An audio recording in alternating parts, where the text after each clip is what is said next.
என்றார்.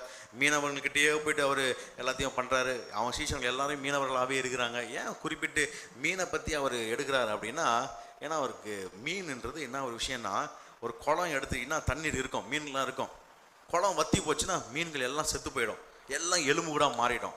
ஆனால் மீன் முட்டை வச்சிச்சின்னு வச்சிங்களேன், 10 வருஷம் ஆனாலும் குளமே காஞ்சி போனால் கூட அந்த மீன் முட்டை இருக்குது பார்த்தீங்களா, அது இருந்தால் அது அழிவே அழியாதான். மறுபடியும் எப்போ மழை வந்து எப்போ அந்த தண்ணீர் சேருதோ அது மறுபடியும் உயிர்ப்பித்து மறுபடியும் அது அதில் உள்ளே இருக்கிற மீன் நீந்தி வெளியே வருமா.